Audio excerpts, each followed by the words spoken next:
agama dan ulama tidak perlu dibela. Terus kita yang perlu membela mereka untuk menentukan posisi kita.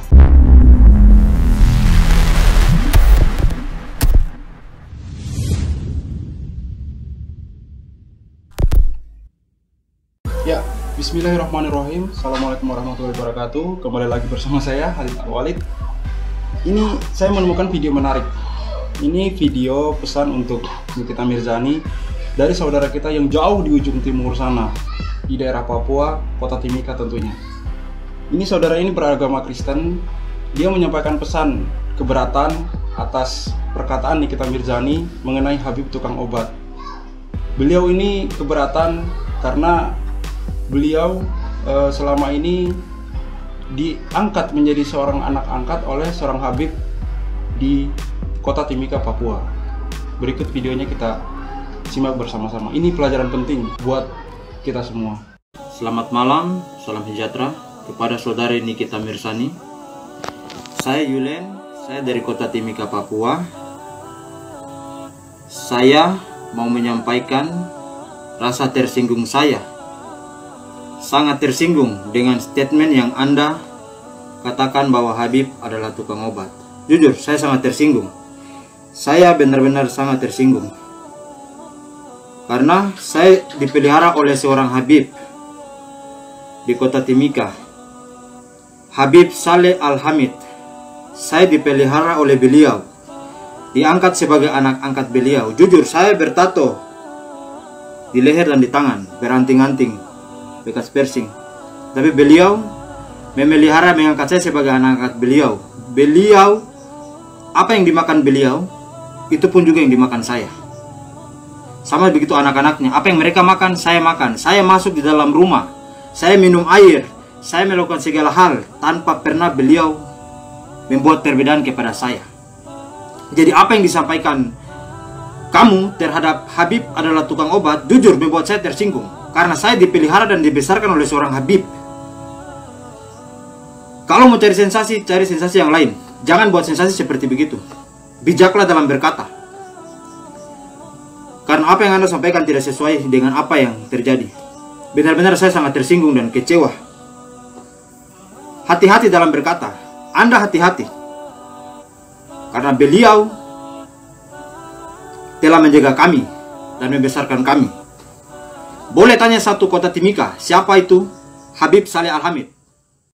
Itulah statement singkat dari orang cerdas, orang yang mau berpikir. Tidak perlu menjadi muslim untuk menjadi manusia.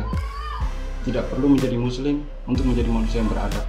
Maksudnya di sini, kamu tidak perlu menjadi muslim untuk menghargai ulama kami, untuk menghormati ulama kami. Cukup menjadi manusia yang bermoral saja. Bukannya saya melarang kalian untuk masuk Islam, tidak. Ini pesan untuk saudara orang muslim. Mereka yang non-muslim saja begitu menghargai ulama, begitu menghargai habaib. Apalagi kita yang muslim dan muslimah. Harusnya kita lebih mencintai ulama kita. Siapapun dia, selama dia ulama, hargai. Walaupun mungkin kita tidak sepakat sama ulama tertentu, minimal kita jangan mencaci mereka. Saya dulu hidup dan besar di sebuah organisasi kemahasiswaan waktu masa-masa kuliah dulu di satu kampus di Jawa. Saya satu organisasi dengan beberapa mahasiswa dari Papua. Mereka rata-rata beragama Nasrani. Dari Papua, dari Maluku, Sulawesi, dan saya sendiri orang Sulawesi. Dari Jawa. Kami berbeda-beda agama. Tapi itu tidak menjadi pembatas hubungan sosial kami. Dalam masalah agama, itu menjadi ranah privat kita masing-masing. Walaupun kadang-kadang kami mendiskusikan masalah akidah kami, masalah agama kami mendiskusikan. Tapi diskusi di sini diskusi cerdas. Kami diskusi cerdas, tidak saling menghina. Sampai satu ketika, ada videonya di atas. Sampai satu ketika, ada saudara saya dari kota tertentu di Jawa Tengah, tidak perlu saya sebutkan namanya. Dia ini beragama Kristen Katolik. Karena kami sering diskusi tentang agama, tentang Allah, tentang ketuhanan, tentang Nabi. Kami sering diskusi setiap malam, bahkan selepas sholat Isya biasanya kami diskusi hampir sampai tengah malam. Dan suatu ketika waktu itu ada aksi di Wonosobo. Kebetulan dia rumahnya di daerah kota-kota sekitar situ. Saya mampir ke rumahnya, sempatkan mampir ke rumahnya. Walaupun jujur saja di rumahnya itu, mohon maaf, ada anjing. Bagi kami umat muslim, anjing itu najis. Tapi saya mencoba untuk beradaptasi agar tidak menyinggung perasaan kawan saya tadi dan orang tuanya. Dan mereka juga paham bahwa dalam hukum Islam itu anjing itu haram. Jadi ketika kami bertamu ke rumahnya, mereka anjing-anjing ini ditempatkan di satu tempat sehingga tidak mengganggu kami. Kami diskusi, kami cerita, mengobrol sebagai tamu. Orang tuanya baik, Masya Allah baik. Orang tuanya baik, ibu bapaknya baik. Jika ada tamu, itu benar-benar disambut bagaikan raja. Nah, teman saya ini selalu ketika bertemu saya menanyakan terus tentang ilmu-ilmu Islam, ajaran-ajaran Islam, selalu menanyakan informasi dunia Islam.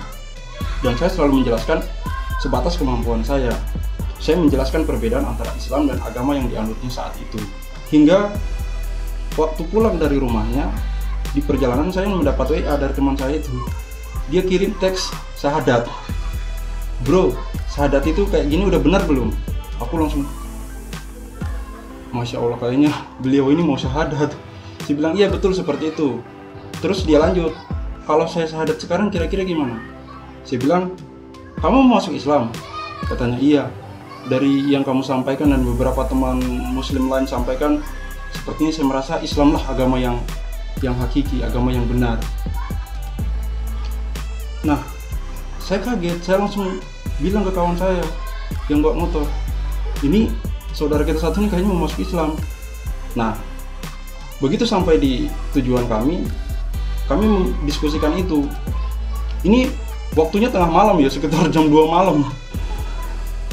Kami diskusikan itu, dan keesokan harinya saya telepon beliau. Saya katakan bahwa kalau kamu benar-benar mau syahadat, kamu ke tempat saya, nanti saya antarkan ke masjid, nanti disyahadatkan sama ustadz, disaksikan oleh beberapa umat muslim, maka kamu sah menjadi umat muslim.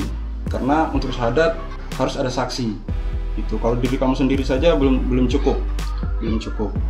Oke, dan itu terjadi. Dia syahadat seperti video yang ada di atas. Nanti tinggal klik aja linknya. Dia syahadat dan sekarang menjadi seorang muslim. Dan doa saya buat kedua orang tuanya, semoga juga diberikan hidayah. Karena orang tuanya sangat baik sekali. Maksud saya di sini adalah, jangankan kita yang muslim, mereka saja yang non-muslim masih punya hati. Sebagian dari mereka masih punya akal untuk berpikir. Jangan menghina ulama, jangan menghina habaib. Apalagi kita yang muslim, saudaraku. Camkan itu. Apalagi yang tersisa dari kita ketika kita sudahlah dipenuhi maksiat, masih ditambah lagi dengan menghina ulama-ulama dan habaib. Yang pertama, ulama dan habaib itu tidak tahu. Ini buat kawan-kawan yang sering tulis hinaan di medsos ya. Yang pertama, habaib dan ulama itu tidak tahu menahu apa yang kita tulis di medsos. Apa yang kita tulis di medsos tidak tersampaikan kepada mereka, tapi dosanya jelas-jelas tersampaikan. Itu yang kawan-kawan perlu renungkan gitu. Kalian yang muslimah tulis di medsos hinaan kepada ulama, hinaan kepada habaib. Mereka tidak tahu, tidak tersampaikan kepada mereka. Tapi malaikat jelas-jelas mencatat itu sebagai dosa. Dan sampai kapanpun dosa ini tidak akan terampuni selama kalian belum meminta maaf langsung kepada ulama dan habaib yang kalian hina. Catat. Amalan apapun yang kalian perbuat ketika ulama telah kalian hina melalui tulisan-tulisan medsos kalian, melalui video-video kalian, ketika kalian belum meminta maaf, maka itu menjadi dosa seumur hidup sampai kalian meminta maaf langsung. Beratnya di situ, kawan. Jangan coba-coba hina ulama. Berat. Pesan dari saudaraku sebangsa dan setanah air dari Papua ini, dari Timika Papua ini sangat menyentuh hati saya. Bagaimana tidak, dia saja yang mungkin belum terlalu dalam memahami ilmu Islam, baru hidup bersama seorang habaib sudah berpikiran cerdas seperti itu. Apalagi kita umat muslim yang sudah kenyang dengan ilmu-ilmu kajian Islam. Atau kalian yang sering menghina itu memang tidak pernah ikut kajian. Kalau dikasih tahu seperti ini, alasannya nanti banyak. Yo, dia juga ada ustadz yang menghina. Ya kamu punya pikiran sendiri, kawan. Tidak berdasarkan standar dari pikiran orang lain. Tidak usah pedulikan orang lain.